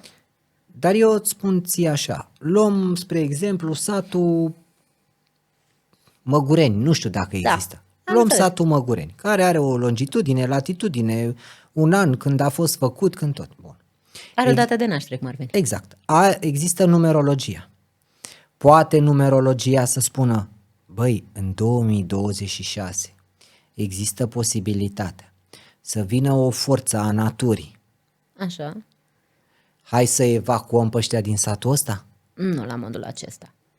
Pentru că o vedeam foarte utilă în cazul locurilor unde se întâmplă tsunamiuri și toate dezastrele acestea naturale. Bine, asta ne spune geografia, că dacă e poziționată în așa fel încât poate să fie predispusă, da? Dar, legat de întrebarea ta, când vine vorba de, scapă cuvântul care este tot cu P, prognoze, da? Adică noi ne uităm, 2025, da? Are și el niște cifre în spate. La fel, satul Xulescu, nu contează, are și el o dată de naștere și un nume care se transformă în cifre. Deci se pot face calcule numerologice. Noi putem să vedem cam ce lucruri, da? Sau cam care sunt direcțiile, dar nu vom putea spune, știi, joi la ora cutare va fi tsunami acolo. Da? Pentru că sunt mult, adică am putea să facem asta dacă am conectat probabil toate științele sau o parte, nu toate, din științe, cu numerologie, cu geografia, cu astronomie, cu tot și atunci cu siguranță, cum face predicții, nu, sau prognoze de vreme, adică sunt, da, noi putem să ne uităm, uite, de exemplu, la începutul anului 2025, în final de 2024, noi am vorbit despre 2025, cam care sunt predispoziția anului, da, e un an de finalitate, e un an în care lucrurile se vor schimba și nu vor mai fi cum au fost, adică când vom începe 2026, care va fi un an 1, dar vom începe ceva cu totul diferit, deci aici încheiem și dacă te uiți în jur, sunt foarte multe încheieri, foarte multe schimbări, foarte multe transformări. Așa și cu satul sau, nu știu, perioada, zona, ne putem uita, zicem, da, acolo există mai mult predispoziția, se întâmplă anumite lucruri. Dar nu o să vin să zic, știi, mâine la ora X, asta o să se întâmple. Dar pot să preconizez că pot să apară. Cum, de exemplu, un an 2025 avem acolo 2 cifre de foc și 2... Care sunt cifrele de foc? 5 și 7, 2025. 9 și 5, da? Odată ce îl calculăm, 2025 dă 9, da? Și 5 din coadă, e tot cifră de foc și avem 2 și 2 care sunt cifre de apă. Bine, okay. Dacă facem matrița o să mai găsim și alte cifre, dacă facem matrița anului 2025. 0 contează aici? Da, 0 pus acolo la mijloc, știi, nu știm ce apare. Ok, imprevizibilul. Da? Imprevizibilul. Deci o să trăim imprevizibilul ăsta datorită lui 0. Apropo, amintește-ți de anul 2000. Încă până la 2099 de ani, 2100. Dar acolo iarăși o să fie 2 de 0 în coadă. Mai rău un 2100. Da? Dar amintește-ți 2000. Ce se spunea despre 2000? Ce spunea? Apropo că vine de 3 de 0. Că vine sfârșitul lumii, asta se spune. Da, acolo a fost o resetare. Acolo a fost un totul și un nimic. Doar că nu era sfârșitul lumii așa cum o știam. Că dacă ne uităm retrospectiv acum, da, anii 1900 și versus de 2000 încoace, nu e altceva? Auzi, dar tu spui că în 2000 a fost o resetare. Cine a resimțit resetarea? Sau te referi la faptul că a început o explozie puternică cu tot ce înseamnă evoluția tehnologiei. La ce te referi? În primul rând, până în 2000 era 1 în față. 1 are niște caracteristici. 1999. Da, Corect. 1 și 9 mai exact, că luăm ultimii 100 de ani până în 2000. Și mulți de 9. Da, deci generația 1 și 9, care 1 plus 9 apropo de 10, 1.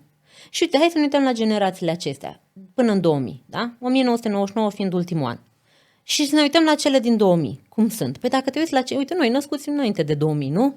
Care am fost cum? Mamă, trebuie să te descurci de unul singur, trebuie să fii independent, trebuie să lupți, trebuie să ai, trebuie să faci, trebuie să dregi. Adică ești ca o săgeată, tot timpul ceva trebuie să faci. Ideea de independență și dacă te uiți la copii născuți după 2000, ei nu mai merg atât de mult pe luptă. Ei pun emoțiile, mai pun comoditatea, este o cifră pasivă.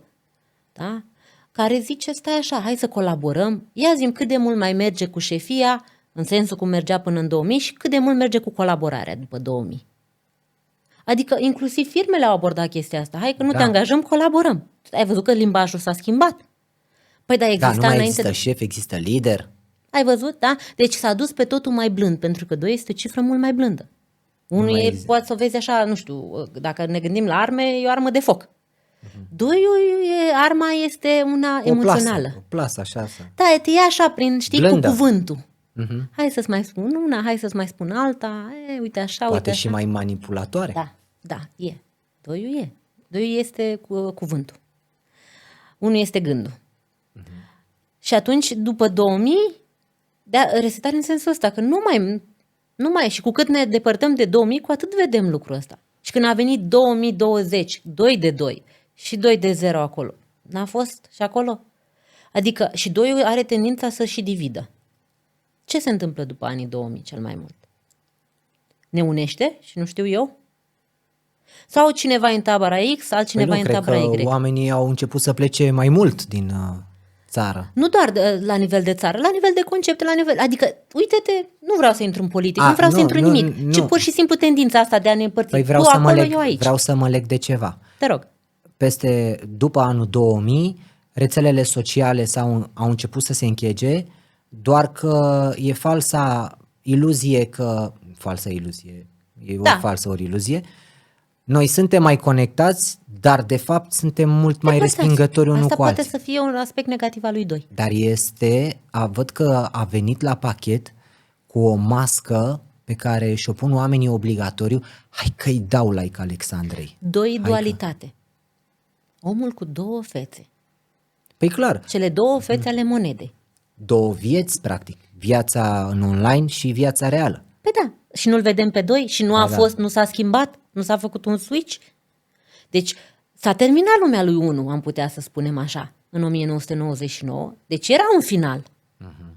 Doar că nu era finalul cum l-așteptam noi cu sfârșitul lumii pe care o știam. Dar a fost sfârșitul domniei lui 1, am putea să spunem. Exact. Oamenii înțeleg fiecare ce pot și și acum Africa este, apropo, după 2000, iartă-mă, după 2002 este cifra emoțiilor. Dacă cu 1 intrai acolo, lupta omul cu tine până câștiga. Și conta să fii cel mai bun. Acum nu mai contează atât de mult să fii cel mai bun. Acum contează cât de bine te adaptezi. Minte strategică? Ok, poate fi.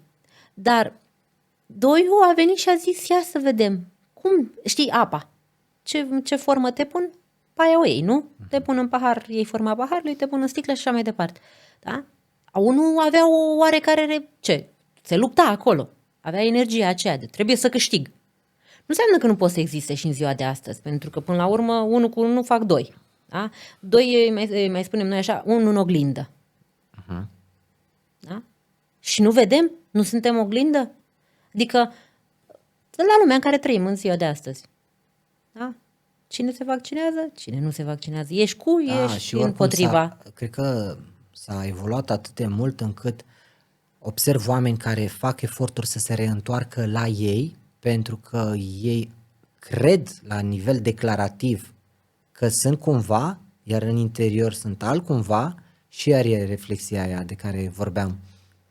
Da, oricum vom mai duce până în 2100 oricum 2-ul ăsta va fi 1000 de ani, nu? Eu vreau să te întreb, ca ultimă întrebare în acest podcast, ce se întâmplă din punctul tău de vedere, având numerologia la îndemână, ce se întâmplă în România cu oamenii până la finalul 2025 și ce ne așteaptă în 2026. Dar la nivel de oameni, nu politic, nu nimic. oricum Ce nu mă facem bag pe noi politică. oameni? Că Asta cu politica era doar un exemplu de-a lui Doi, da? N-am zis să țină careva cu cineva, ci pur și simplu din punct divide. de vedere al sufletelor. Da, din punct de vedere, cum să zicem, transformare, se trece prin ghiena focului. Transformare. Da. Deci, ce este foarte clar, nu va mai fi cum a fost. Te referi până la începutul lui 2026? Până terminăm 2025, fiecare e bine să finalizeze ceea ce a început, în general. Că a început anul ăsta, că a început acum 2 ani, 3 ani, 5 ani, nu contează. Da? Anul acesta ne cere tuturor să ne transformăm, să ne pregătim pentru o nouă etapă. Nouă le face și o încheiere, da? Adică te transformi, închei anumite etapă ca să te duci mai departe într-una nouă. Deci oamenii oricum o vor face, să ne înțelegem, energia oricum e. E ca și cum ai zice, știi, afară e zi sau nu, e noapte. Păi nu contează dacă tu crezi că e zi sau crezi că e noapte. Dacă deschizi fereastra o să constați, e zi sau e noapte așa cum trebuie ca ciclicitate, da? Pentru că vorbim aici și de ciclicități. Deci a venit momentul să ne transformăm. Dacă ne vom uita, uite, poate comparativ, când a mai fost un an nou, 2016, da? Da. 1 și cu 6, 7 și cu 2, 9. 2016. Dacă mai ne scădem 9 ani în spate, adică o să vedem, dacă vrem să vedem similitudini, da? Doar similitudine, nu va fi identic, vom vedea ce s-a întâmplat în anii respectivi. Dacă să fac o retrospectivă și o să vadă că s-au transformat diverse lucruri cu contextul de atunci.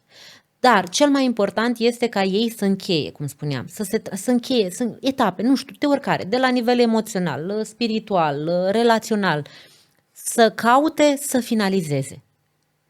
E ca și cum ai de mers pe un drum nou de la anul, din 2026, și în funcție de cum închei acum anumite lucruri, mai car niște bagaje după tine sau nu.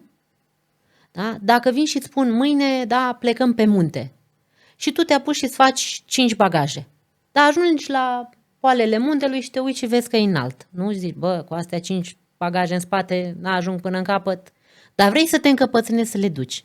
Ai toate șansele ce? Să suferi pentru că iei după tine lucruri care nu și sunt... să n-ajungi nici... Să n-ajungi, să renunți la ele pe parcurs, dar renunți la lucruri poate la care n-ai fi vrut să renunți, poate îl pierzi, o să-ți cadă bagajul urcând sus pe munte. Obosești mai repede, tărănești, etc. Da, deci și atunci ce? Anul ăsta nu vine și zice, ia vezi așa tot ce ai adunat până acum, da? Metafora asta cu bagajele, ia vezi acolo și n-ai ce face cu 5 bagaje după tine, nu te folosesc. Sau e momentul din alea 5 să le iei, să încropești ceva, să le legi cumva și să scoți ceva, da? Să transformi în sensul ăsta, care cu adevărat îți va fi de folos în noul drum pe care îl parcurgi, pe care îl începi. Dar dacă totuși te încăpățânezi, pentru că sunt oameni. Bine, asta vorbim de ciclicitatea globală 2025. România este în alt an și fiecare personal e în alt an și așa mai departe. Dar dacă ne încăpățânăm să luăm mai departe, ne va fi mai greu. Da? Eu, nu știu dacă e mult spus, nu dau sfaturi de fel, dau recomandări, de fapt interpretez cifrele. Deci, să învețe să renunțe. O întrebare ar putea să fie pentru anul ăsta, tu la ce renunți? Și ideal ar fi să o facem noi, că dacă nu, oricum o va face viața. Nu renunți tu, bine, oricum o face și viața, dar știi cum e? În momentul în care, ca și cum ar spune Dumnezeu, vede că îți dai un efort, te implici, vrei să faci, vrei să schimbi, vrei să te transformi, adică nu ești leneș, care spune că e un păcat de moarte, nu? Lene. Faci ceva. Că ți iese, că nu ți iese, că mai greșești, că nu mai greșești, ești om, este absolut normal. Dar faptul că tu deja depui un efort, da? Să zicem că un necaz vine spre tine, dar tu te-ai pornit să rezolvi o chestie care poate ține chiar de acel necaz. Deja când te întâlnești, jumate din drum e făcut, e mai ușor de rezolvat. Da? Și de aceea întrebarea la care să-și răspunde este la ce renunț, ce las în urmă sau ce transform. Și ce anume după aia în 2026 pregătesc. Pentru că un an 1 tot timpul susține noile începuturi. Dar la alt nivel.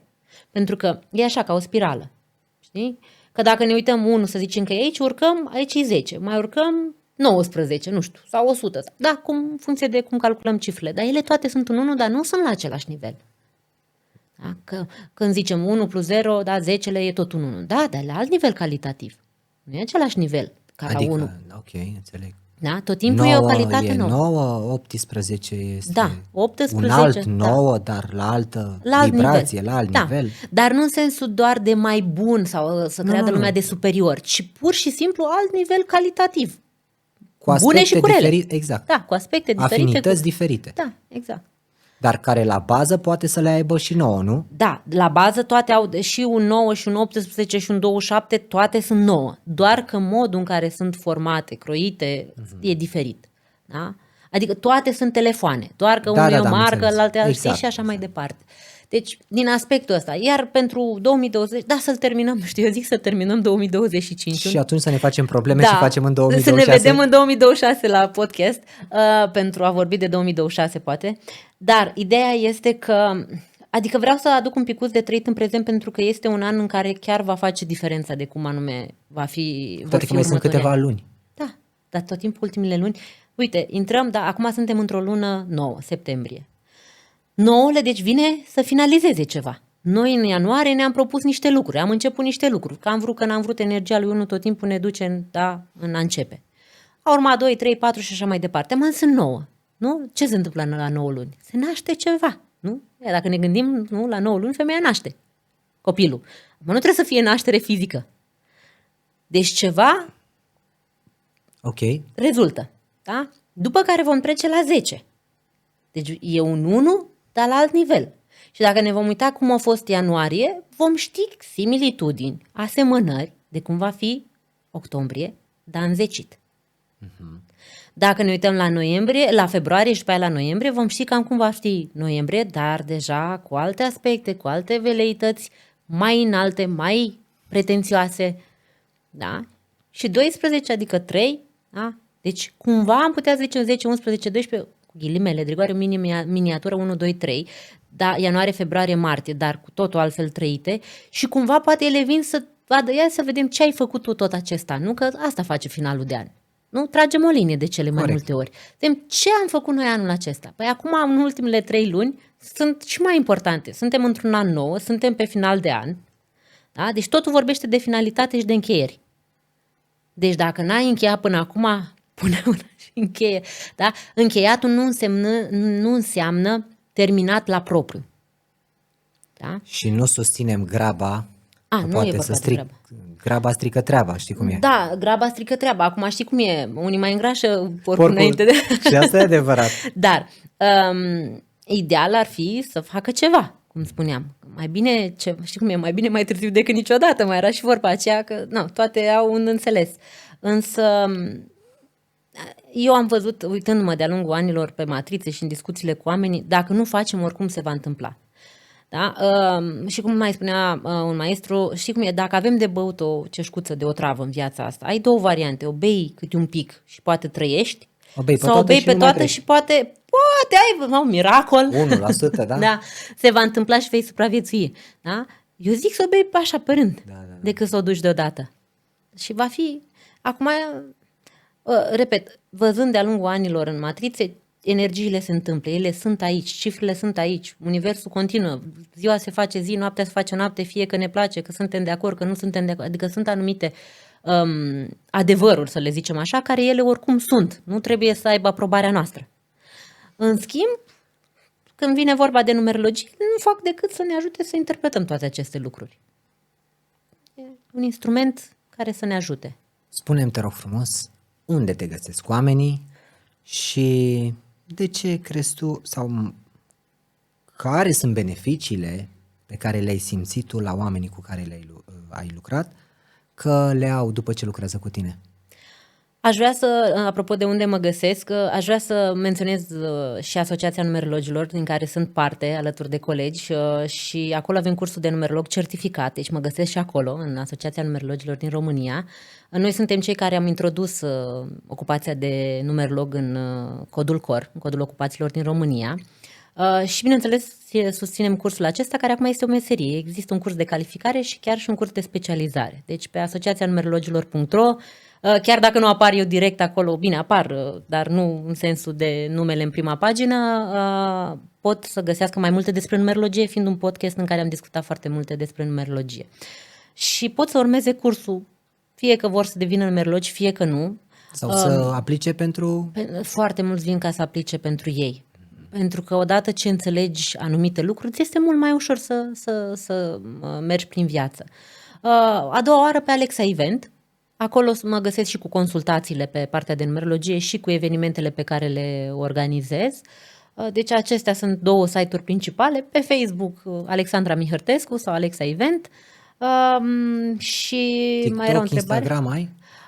Am și TikTok, am și Instagram. E drept că nu m-am ocupat foarte mult de ele. Pentru mine m-am ocupat mai mult pe Alexa Event și pe Asociația Numerologilor, pentru că sunt două proiecte importante pentru mine și mai ales cel al Asociației Numerologilor, acum că e mai nou, celălalt cu Alexa Event deja sunt obișnuită.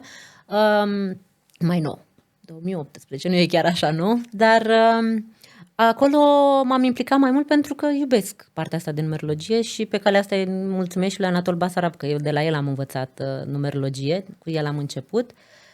Și mai era o întrebare. Întrebarea era ce beneficii simți tu ca oamenii după ce lucrează cu tine? Doamne, dar le văd beneficiile în viața mea, adică eu dacă compar, nu știu, cu acum un an, nici măcar nu mă duc prea mult în spate, văd diferențe, dar ce mă bucură cel mai mult, știi cum e? E chestia aia de, aha, de aia se întâmplă așa, ok. Se ia cumva ca o, nu știu cum să zic, parcă e o greutate. Spuneai tu înainte să începem, cumva înțelegi că ești nebun sau ceva la mod înțelegi că, n-ai tu o problemă. Adică când vine cineva care nu te cunoaște și îți spune... Nu te mai sperii. Nu te mai sperii, da, sau pur și simplu, faptul că eu vin, că de multe ori îți spuneam, confirm ceea ce tu știi deja. Adică cum tu funcționezi așa, nu e ca și cum dacă eu zic acum că funcționezi conform matriței, se schimbă ceva. Tu așa erai și înainte. Doar că venind din afară și necunoscându-te de cele mai multe ori, da? Și omul vede, zice, uite, încă cineva care mă înțelege și doi la mine zice, deci, de fapt eu așa funcționez și eu cu asta mă luptam sau cu asta nu mi-eram de acord. Adică e un moment de aha, uite, mi se face pelea de găină, în care omul zice, sunt ok, sunt mișto, adică ce tare, uite, acum știu ce am de făcut.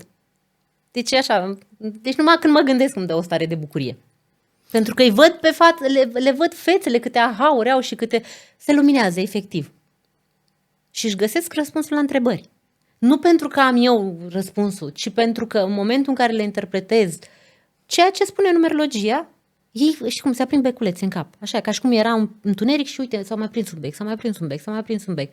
Ce rămâne de făcut este ca ei să le țină aprinse după.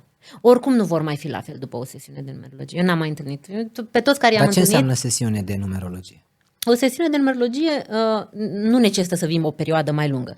Oamenii apelează când au nevoie de cele mai multe ori. Deci este o sesiune dată de o oră jumătate, okay, da, în care discutăm acum întrebările pe care omul le are și ideal ar fi să un scop cu care vii. Să mă înțeleg mai bine. Da, vreau să, nu știu, nu toate sunt negative. Unii vin și zic, domnule, vreau să văd care sunt lucrurile pe care le pot îmbunătăți. Deci e ok, doar că vreau să mai îmbunătățesc anumite lucruri. Alții vin din suferință. Cei mai mulți vin din suferință, ca și la cursuri de altfel. Avem natura asta noi oamenii când nu suntem cu un picior în groapă sau poate cu amândouă, nu facem ceva. Dar e ok și atunci, știi cum e. Mai bine mai târziu decât niciodată. Dar când vin cu un scop. Da? Fie că vreau să, nu știu, relația cu copilul, cu părinții, cu soțul, cu soția, că vreau să-mi deschid o afacere, că vreau să-mi angajez oameni. Am firme care vin și zic, domnule, vreau să-l angajez pe domnul X, un domn pe postul X. Am avut firmă la un moment dat care căuta un manager, în fine, într-un context anume și a găsit, îmi trimite doar data de naștere, deci nu mă interesează datele confidențiale ale omului, adică pot să merg și fără nume. Și zice, vreau pentru postul de manager în poziția X, în domeniul Y, detaliile ca să știu cam ce presupune fișa postului. Și uite, am oamenii ăștia pe care eu i-am selectat și aș vrea să-mi spui care s-ar, cum să zic, nu că s-ar potrivi, da, care are veleitățile, să zicem așa. Da? Și mi-amintesc chiar la început de pandemie, am avut tot așa o discuție la un moment dat cu cineva și zic, domnul, eu nu-i zic da sau nu, îi zic, uite, dacă le iei, o să ai întâmpinire asta și asta, el alege. Dar acum, pentru că suntem prieteni, cumva, știi, i-am zis, nu te-aș sfătui. Zice, nu, că vreau să merg, că mi s-a părut om serios, că nu știu ce. Zic, ok, mă sună la câteva luni, intrase și în pandemie, zic, și cum e? L-am dat afară. Păi de ce? Păi ai avut dreptate. Păi nici nu trecuse 3 luni de zile și el vrea să mărire de salariu în condițiile în care noi intrasem în pandemie. Da, deci, dar nu n-am prevăzut că o să ceară mărire de salariu. Da, am văzut că e mai strică, are anumite... Adică i-am explicat niște lucruri care erau în puteau matriță. duce acolo. Da, adică sunt oameni când te uiți în matrița lor și te uiți în jobul care îl fac, nu au... Cum să zic? Eu pot să-mi dau seama că sunt total nefericiți acolo. Da, se vede pe el. Și în resurse umane ajută foarte mult, pentru că e mai ușor. Îți cauți un om care poate ai nevoie să lucreze cu publicul. Și te uiți în matrița lui, omul respectiv, capacitatea lui de a lucra cu oamenii e foarte mică. Și el poate are de lucra cu 100 de oameni, intră 100 de oameni la un ghișeu. Nu înseamnă că nu o să poată să facă lucrul ăla fizic. Noi vorbim despre a o face și să-i placă și să se simtă bine. Și, exact, în sensul să se potrivească acolo. Noi putem să facem multe lucruri să nu ne placă. Da? Cum, dacă așa e să-mi amintesc matrița ta, tu nu ești făcut să ai șefi. Da? Adică vedem predispoziția oamenilor. Nu înseamnă că nu poți să ai. Am întâlnit persoane care au matriță, da, se vede clar că ei sunt făcuți să fie lideri sau să lucreze cumva pe cont propriu, sunt angajați, dar nu-i controlează nimeni. Ei sunt ca și cum ar fi proprii șefi. Că sunt angajați pe hârtie, foarte bine. Nu e asta, nu-i încurcă. Da? Dar nu se bagă nimeni peste ce fac ei. Și atunci e ca și cum ai fi pe cont propriu. Da? Că au încredere foarte mare, el are puterea, el conduce, el ia deciziile și atunci e ok. Mai se întâlnește într-o ședință din când în când și mai fac o discuție, un brainstorming și mai stabilesc niște lucruri. Adică nu este angajat în sensul ăla de angajat. Da? Dar se vede. Da? Cine e făcut, cine nu e făcut. Care a făcut predispoziția de a fi mai ușor să fie angajat. Da? Nu înseamnă că dacă e mai ușor să fie angajat, nu poate să fie și pe cont propriu. Cu anumite instrumente, abilități, eforturi, poate să fie. Sau poate să conducă într-un anumit fel. Sunt multe, foarte multe. Dacă mă lași vorbesc până mâine. Alexandra, eu îți mulțumesc foarte mult. Mare drag. Și să ne vedem. Ne vedem? Poate până în 2026 să explicăm exact ce se întâmplă în 2026. Ce se va întâmpla. Da, păi așa ar fi bine, în decembrie să fie un podcast ca să intrăm pregătiți în noul an, apropo de anul 1 deci care pe lângă vine. sarmale și toate cele, Păi lasă că la ascultăm sarmale și un podcast sau îl creăm. Da, știi, în momentul în care creezi ceva cu mâinile și mai pui și ceva în intenție merge și acolo totul. se așează mult mai bine lucrurile. Așa e. Mulțumesc încă o dată. Mare drag, îți mulțumesc și eu. Mi-a făcut plăcere. Dragilor, să știți că fiecare cifră, așa cum ați auzit și în acest podcast, ascunde o vibrație, iar fiecare vibrație ne poate transforma viața. Țineți minte că nimic nu e întâmplător, nici măcar momentul în care ați ascultat acest episod. Eu sunt Mădălin Dumitru, acesta a fost Podcast pentru Suflete. Pe curând! Podcast pentru suflete, eco fără timp, în care tăcerea devine un schimb, un fir nevăzut între oameni și stele, să nu fim niciodată singuri.